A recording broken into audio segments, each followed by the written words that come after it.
Hello, welcome to D20 Tavern. Today we're getting into generating ability scores. So if you are here, you're probably like me and enjoy Dungeons and Dragons 5th edition or any other edition. And you probably have opinions on some of the nuance of obscure rules of the game, whether they be homebrew or optional rules presented in the Dungeon Master's Guide.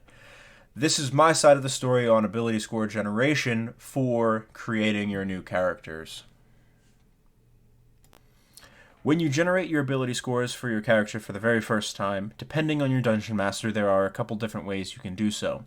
There is the standard array, or the point buy system presented in Chapter 1 of the Player's Handbook, or some Dungeon Masters prefer to roll for the ability scores. Typically, this involves rolling 4 dice 6, or 4 six-sided dice, and using some permutation of them to generate an ability score 6 times. When you generate your ability scores, the 4d6 method is typically seen as you rolling 4d6 and dropping the lowest number of them. So let's say I roll the four six-sided dice. I get a 5, a 3, a 2, and a 1. I would drop the 1 and add my 2, my 3, and my 5 together, and my ability score would be 10. Now I would repeat this process 5 more times to get myself a bracket of 6 ability scores. Now, some Dungeon Masters, instead of creating one bracket for your ability scores, might have you create multiple brackets and then you pick which one that you want to use. And then at that point, those 6 numbers can be assigned to any ability that you want to play. So if you wanted to play a wizard, you might put your highest number in your intelligence score. Or if you wanted to play a dexterous rogue that you were going to plan to multi-class into a ranger, you might put it into your dexterity score and your wisdom score because that's what your ranger spells are based off of. That method's sometimes referred to as 4d6k3, meaning you keep 3 of the 4d6.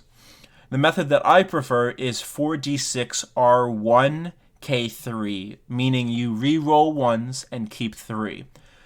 The reason that I prefer this method as a player and as a dungeon master is it opens up some creative room for characters to grow down the road if I'm typically playing a long form campaign. The reason that I prefer this method is almost every single time that I see this method used, players will typically end up with at the very least 116, if not 2, sometimes higher. I have seen the bracket sometimes get a couple 18s in there, but typically you end up with at least 2 ability scores in that 15-16 range, whereas the point buy method or the 4d6 method, you usually end up with more of your ability scores in the 13 to 14 range, which is still a +1 modifier, which is good, but not great. Now, once you account for the racial bonuses depending on what characters people are choosing to play, this means that you could, in theory, have a character that might have a +4 modifier at first level. Now, that might sound scary to some dungeon masters, or maybe just even some players who have sat behind the DM screen in the past and are just playing for the game. But the benefit of this is if you are playing a long-form campaign, it opens up so many different character creation options that normally feel somewhat restrictive based on how the races have their ability scores assigned. Let's say I really want to play a Vedalken Barbarian. The Vedalken has a racial bonus to intelligence and wisdom, 2 things that are considered 2 of the 3 dump stats, quote unquote, for Barbarian class. So, barring an incredibly strong 4d6 keep 3 method, I might be behind the 8 ball compared to choosing a strength-based race for my impending barbarian character. But when I use the 4d6 reroll ones, and you continue to reroll ones, it's effectively 4d5 plus 3 for the math nerds out there. But while you continue to do it this way, you might get that 16 or maybe that 17 in strength.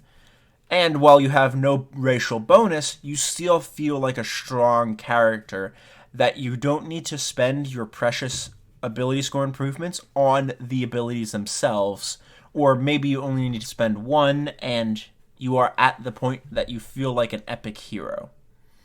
Giving players access to the feats rather than making them feel the need to spend their ability score improvements on their abilities themselves lets them customize their player characters much better than they would be able to otherwise, and still feel like the epic heroes that they are. Keep in mind, Dungeons & Dragons, especially 5th edition, works on a system called bounded accuracy. So past a certain point, monsters are always hitting.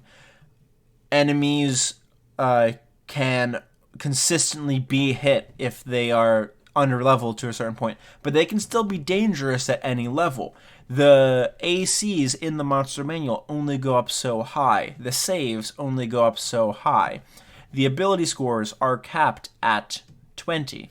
So, letting the players start a little bit closer to that cap and not have to invest so much into reaching that cap lets them get stronger faster, but also they can waylay getting stronger because they are already strong in order to customize their characters. This works especially well in a group of 3 or 4 versus a group of 5 or 6, where maybe those 3 or 4 players have to fill multiple roles in a party. In conclusion, when you're sitting down to play Dungeons & Dragons, we're all living out that power fantasy. Even if you're not a power gamer or a min-maxer, I know I'm guilty of myself. If you're the Dungeon Master, you can always make the encounters a little bit more deadly. I know I tend to do that, and I don't even try sometimes, to my own players' grievances. But if you're one of the players, you're playing the game to live out that fantasy of getting to do fantastic things and save, or maybe be evil, towards villages and townsfolk, and maybe cities and countries and whole continents. Maybe save the entire world or the whole multiverse.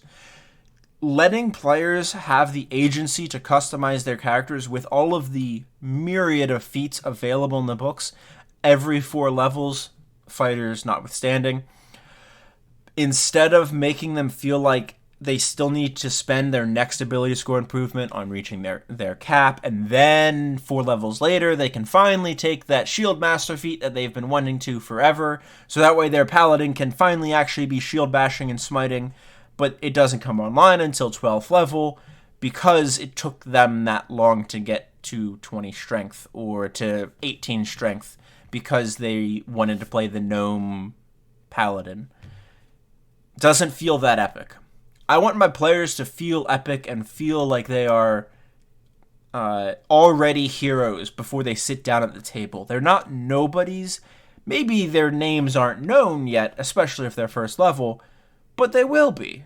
And they have backgrounds that reflect that. They have their first level, at the very least, in a class, depending on what level you as a dungeon master like to start your players at. But that should be reflected in the strides that they had made as individuals up until this point. I hope you guys enjoyed my rant, my examination of ability score improvements.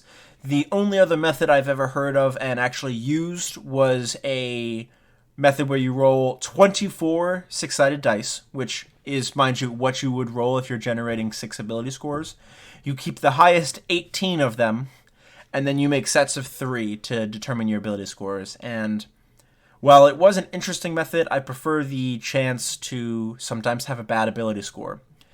If you are a dungeon master and your players do roll stats with the reroll 1s, keep 3, sometimes what you might like to do, or even if you're a player, what I personally like to do as a player is whatever my worst ability is, let's say it's a 12 on this array, I kick it down to a 9. I'm very good. My character might be very good at a lot of stuff, but maybe he really sucks at talking to people. Or maybe he never really lifted weights as a kid or climbed trees, so his strength is lacking. Maybe he was a bad runner. Sometimes those negative ability scores are great role-playing opportunities as well, so don't sleep on them. Until next time, I hope you've enjoyed your time here. Always come back for D20 Tavern. We put out new videos attempt to every week, and I hope you all are enjoying the world's greatest role-playing game, Dungeons & Dragons. Don't forget to like, subscribe, and share the video to anyone you think might enjoy it, or anyone you know that has their own strong opinions on ability score generation. We'll see you next time.